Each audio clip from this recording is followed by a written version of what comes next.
तो class 9th के chapter 9 chapter 10 gravitation chapter है और हमने इसके 4 चैप्टर करा दिए अब तक। बेसिक से गैप से चैप्टर हो रहे हैं लेकिन पूरे लेक्चर्स पढ़े हैं, आप जाके प्लेलिस्ट चेक कर सकते हैं। बाकी सारे चैप्टर्स को आपने अच्छे से समझ लिया होगा, मुझे पूरी उम्मीद है। ठीक है, और आपके एफ एग्ज़ाम्स आने वाले हैं तो इसके लिए आप थोड़ी सी तैयारी करते रहें। ये वाला चैप्टर एफ एग्ज़ाम में नहीं आएगा। ठीक है, तो हम बात करते हैं कि ग्रेविटेशन है क्या।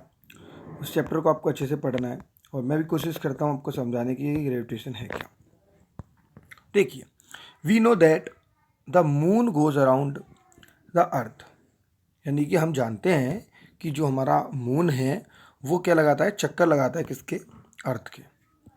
N object when throw upward reach a certain height and then falls down, यानी कि जब भी हम किसी ऑब्जेक्ट्स को ऊपर की तरफ फेंकते हैं तो वो कुछ हाइट तो जाता है और उस हाइट के बाद क्या हो जाता है, नीचे गिर जाता है। It's said when the Newton was sitting under a tree, यानी कि लोग ऐसा कहते हैं कि न्यूटन जो था एक बार एक पेड़ के नीचे बैठा हुआ था। An apple fell on him, यानी कि जब वो पेड़ के नीचे बैठा था तो एक सेब उन पर गिरा। The fell off Apple made Newton starting thinking he thought that, यानी उसने सोचना शुरू किया उस एप्पल के बारे में कि if the earth was attract an apple, यहाँ से दिख नहीं रहा थोड़ा सा, हाँ देखिए, तो उसने क्या बोला, Newton starting thinking he thought that if the earth can attract the Apple can it not attract the moon, यानी कि जब न्यूटन ने सोचने के लिए उसके दिमाग में, मतलब उस सेब की वजह से उसके दिमाग में जो बातें सोचने लगा वो मजबूर हो गया, मतलब सोचने के लिए। तो उन्होंने सोचा कि जब अर्थ जो है वो सेब को अपनी तरफ अट्रैक्ट करती है तो मून को अपनी ओर अट्रैक्ट क्यों नहीं करती।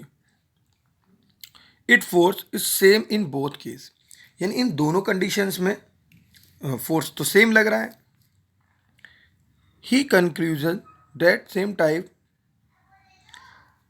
Of force of the responsible in both the cases, यानी कि उन्होंने अपने मतलब इसको एक अपने दिमाग में सोचा और कि इसमें जो है दोनों कंडीशंस में जो हमारा क्या बोलते हैं, जो फोर्स है वो तो सेम रिस्पॉन्सिबल है, यानी कि बिल्कुल सेम कंडीशन है।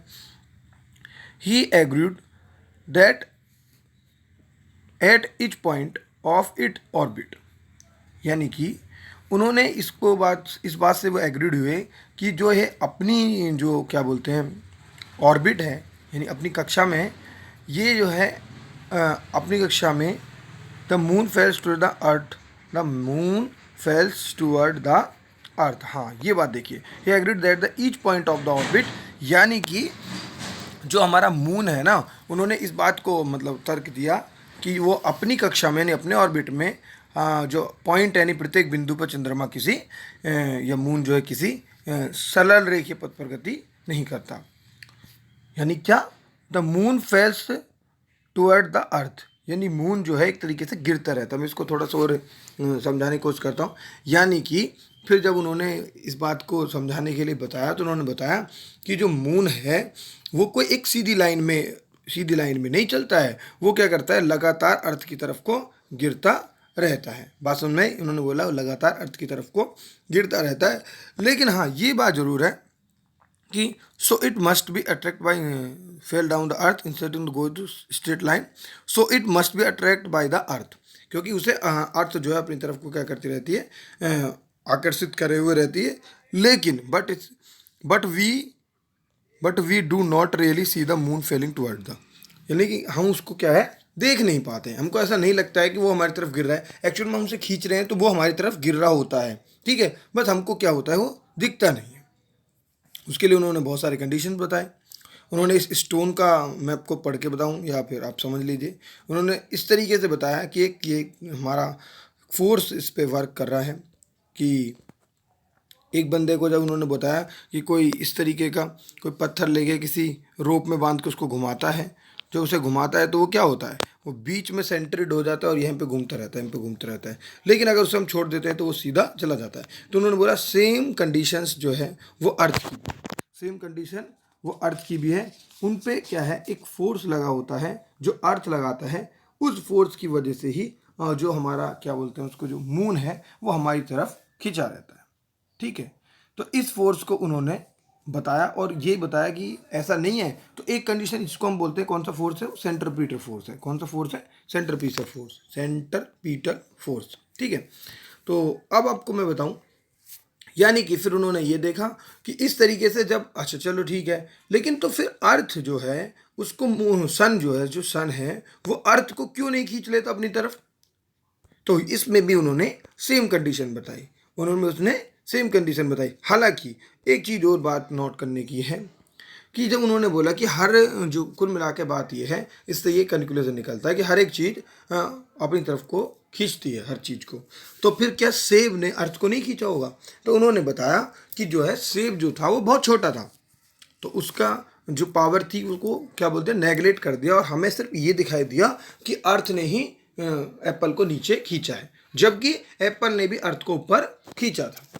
ठीक है, फिर क्वेश्चन ये उठता है तो मून ने क्यों नहीं खींचा। अरे मून खींच तो रहा है, रेगुलर खींच रहा है, जिसकी वजह से वो चारों तरफ चक्कर लगा रहा है। तो फिर सन, तो सन भी लगातार खींच रहा है, जिसकी वजह से हम चारों तरफ चक्कर लगा रहे हैं।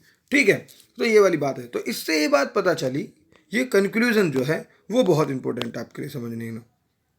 ये हम जो ग्रेविटेशन की जो गलत डेफिनेशन करते हैं ना, कि वो अट्रैक्शन, अर्थ जो उसे अपनी तरफ खींचती है, अर्थ खींचती नहीं है, दुनिया की हर एक चीज़। यानी कि यहाँ पे this force of attraction between object is called the gravitational force. यानी कि but all object the universe attract each other. यानी कि हमारे यूनिवर्स की जितनी भी चीज़ें हैं वो एक दूसरे को अपनी तरफ क्या करती हैं, अट्रैक्ट करती हैं। बात समझ में आई। इसीलिए इस लॉ का नाम रख दिया गया है। अब यहाँ से चैप्टर चालू होता है सही से, यूनिवर्सल लॉ ऑफ ग्रेविटेशन। आपको सबसे ज़्यादा इंपॉर्टेंट है यूनिवर्सल लॉ ऑफ ग्रेविटेशन, यानी every object in the universe attract every other object with a force with A proportional to the product of the mass and inversely proportional to the square of the distance between them. The force along line join the center of two objects. यानी कि universe के सारे objects वो एक दूसरे को अपनी तरफ अट्रैक्ट करते हैं। वे ऑब्जेक्ट या वे जो भी चीज़ें हैं वो उनके अपने अपने मासेस के अकॉर्डिंग उनकी मल्टीप्लाई होती है, और उनकी बीच की दूरी की वजह से वो क्या हो जाते हैं, उसके इन्वर्स होते हैं। तो इन दोनों फोर्सों को, जो भी हमारे ऑब्जेक्ट्स को मिलाने वाली रेखा की दिशा में ये वाली चीज़ें लगती हैं। बात समझ में आई। तो ये हमने यूनिवर्सल लॉ ऑफ ग्रेविटेशन पढ़ा कि कोई भी चीज़, दुनिया की जितनी भी चीज़ें हैं वो एक दूसरे को अपनी तरफ अट्रैक्ट करती हैं, और वो उसके मास के अकॉर्डिंग उनको अट्रैक्ट करती है। अगर कोई चीज़ बहुत ज़्यादा दूर है तो वो बहुत कम अट्रैक्ट होगी, वो बहुत कम दूर है तो वो बहुत ज़्यादा अट्रैक्ट होगी। इसीलिए सन हमको कंप्लीटली अपने अंदर नहीं चिपका पाता, बिकॉज हमारे बीच की बहुत ही ह्यूज डिस्टेंस है। ठीक है, लेकिन वो हम पे अपना फोर्स बहुत तरीके से अप्लाई किया हुआ है, जिसकी वजह से वो एक बीच में बैठा हुआ है और हम पे एक सेंट्रीपिटल फोर्स लग रहा है। सेम हम लगाते हैं किस पे, मून पे, हम भी बीच में बैठे हुए हैं और इसको चारों तरफ घुमा रहे हैं। ठीक है, इस लेक्चर को आप अच्छे से पढ़िए और फिर कोई डाउट तो मुझे पूछिए। अभी ये लेक्चर मैं कम से कम 2 से 3 क्लासेस में इसको ख़त्म करने वाला हूँ। ठीक है, अब ये लगातार आपको साइंस की क्लासेस मिलेंगी। ठीक है, ओके बाय, ध्यान रखिए अपना।